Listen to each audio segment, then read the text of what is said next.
Free will is one of philosophy's central questions.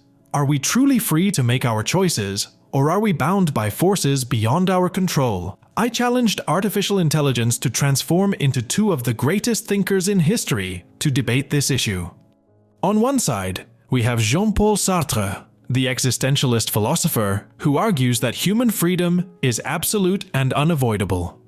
On the other, we have Baruch Spinoza, the rationalist philosopher who contends that free will is an illusion and that all our actions are determined by external and internal forces. They will explore three fundamental topics: human freedom, moral responsibility, and the influence of environment and biology on life. Now let's introduce our participants. Jean-Paul Sartre. I am Jean-Paul Sartre, and I assert that human beings are condemned to be free. Even in a meaningless universe, we are responsible for our actions and choices. Freedom is inevitable, and to flee from it is a form of bad faith.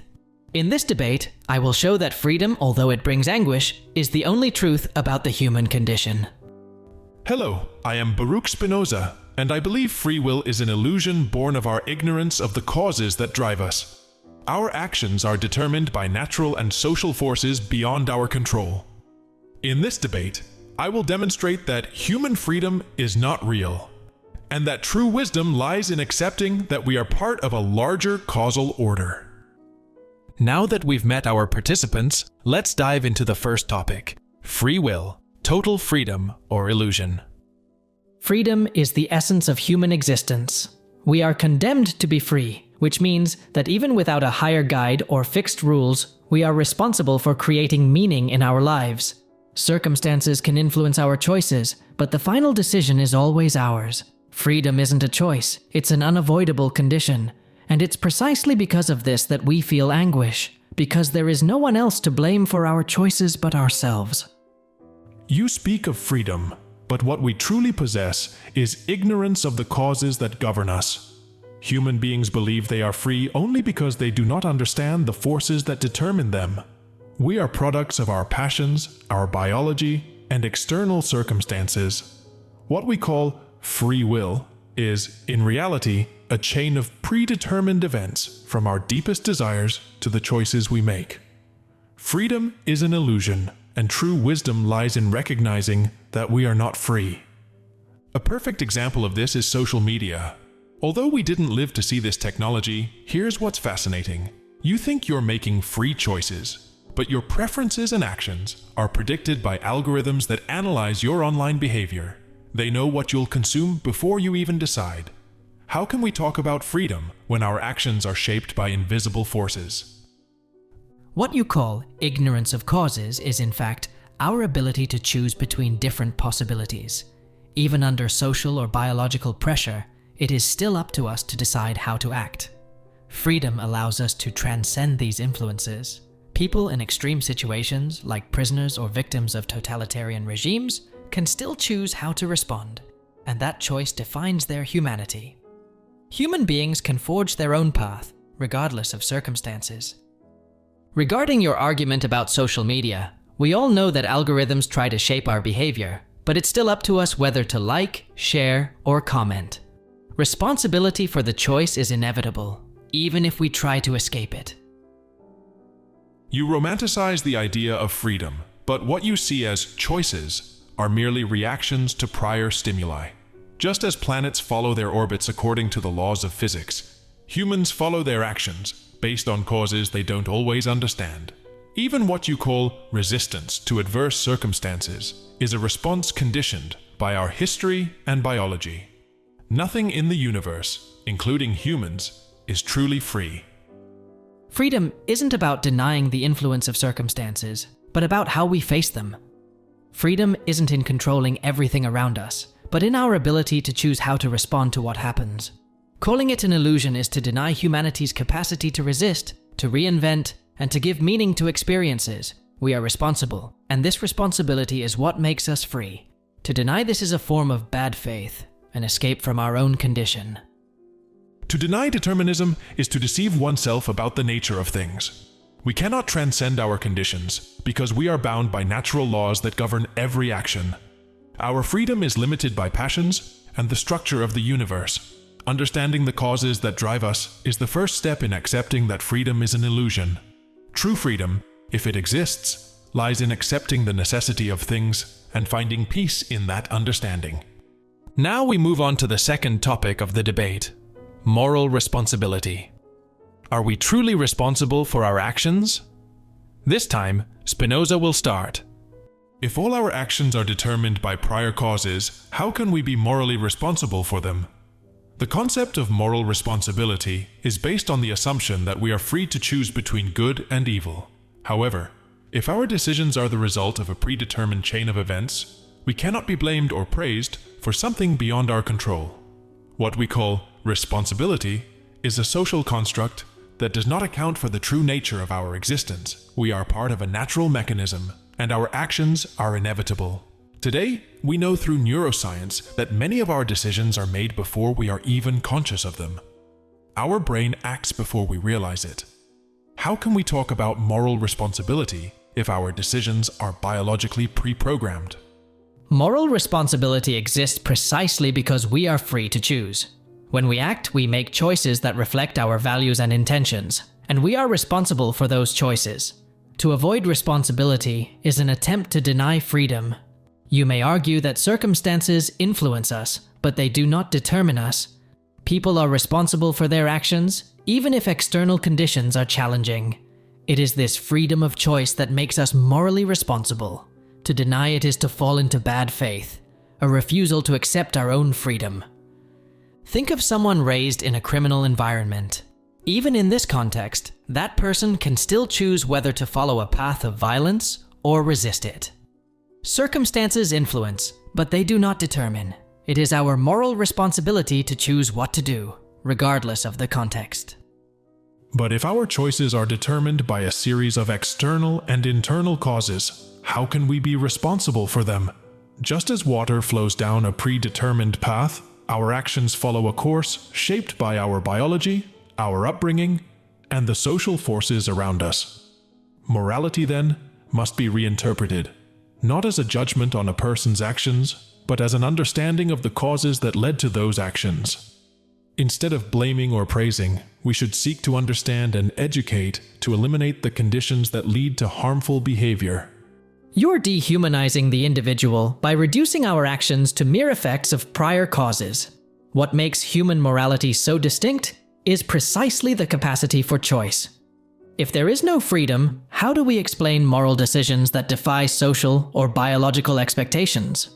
People who risk their lives for an ideal or act against their own interests are clear examples that freedom exists, and with it, responsibility. Without freedom, the concept of morality dissolves, and human life loses its ethical meaning. These heroic actions you mention are, in fact, part of the same causal mechanism that governs all other actions. What you see as free choice is really a combination of internal and external influences culminating in predictable behavior. Education and understanding of the causes are key to improving human behavior. Morality should not be about judgment, but about prevention and education, adjusting the causes that lead to actions. By understanding what motivates a person, we can alter their circumstances to promote more desirable behaviors. You're turning humans into predictable machines, but the reality is that we are more than just reactions to stimuli. Moral responsibility is at the heart of what it means to be human. Laws and social norms are based on the idea that people can choose between right and wrong, and when they choose, they must be held accountable for those decisions. Without responsibility, there is no justice, and without justice, freedom loses its value. To deny this is to deny the very essence of what makes us human. The next topic in this debate is the influence of environment and biology on our decisions. How much do our surroundings and nature limit our freedom? Environment, biology, and society certainly impact our lives, but they do not define us. Human freedom lies in our ability to transcend these influences. We do not choose the conditions into which we are born, but we can always choose how to react to those conditions. This ability to react and create new possibilities is what makes us truly free. Our biology and environment are just the background to our choices, and freedom lies in how we decide to deal with them. What you call freedom is actually a response conditioned by the laws of nature. Our actions and decisions are determined by factors beyond our control.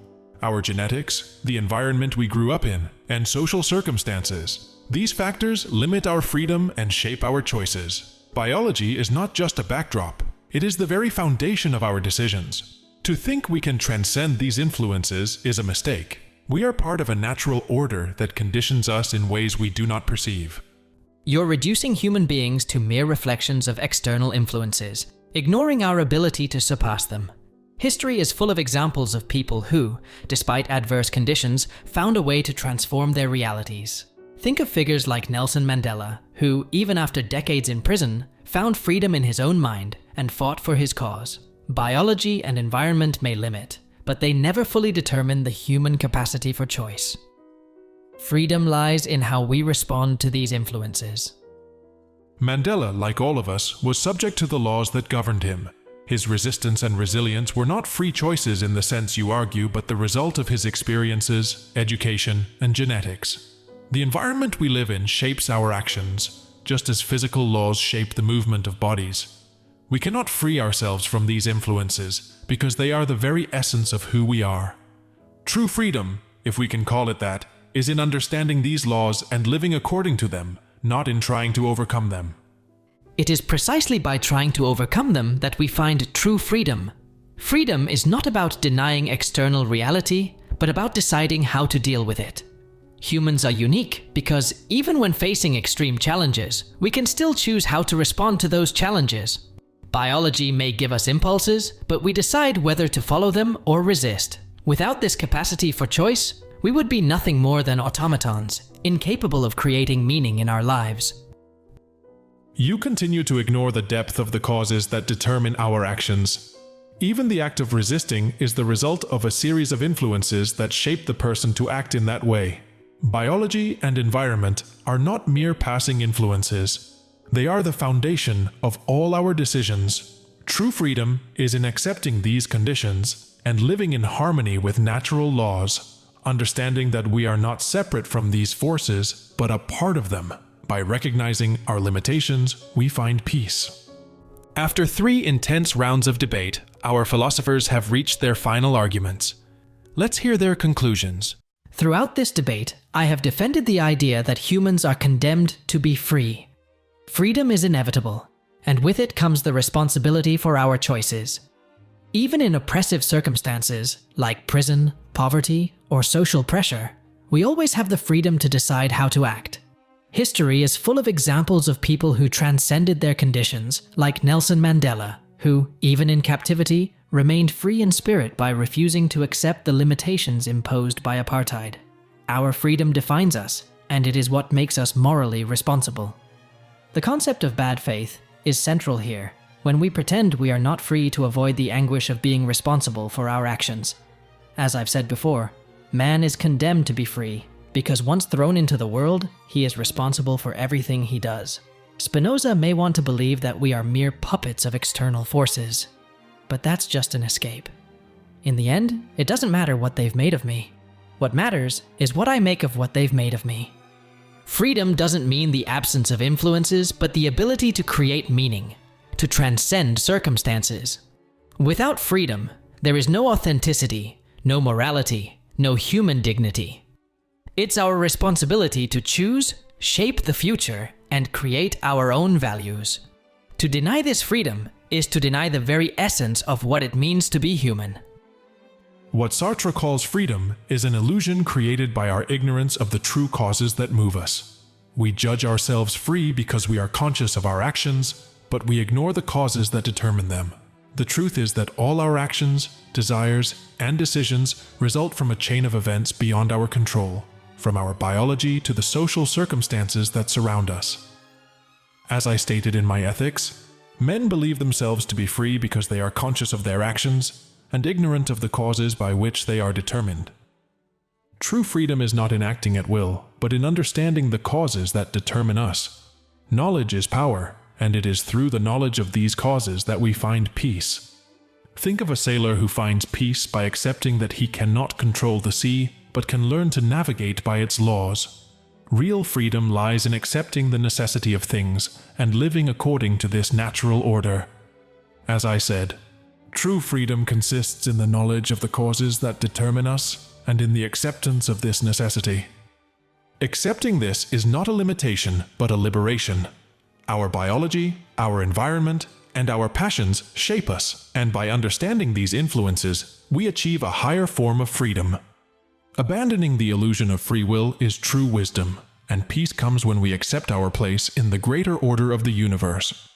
And with that, we conclude our debate on free will.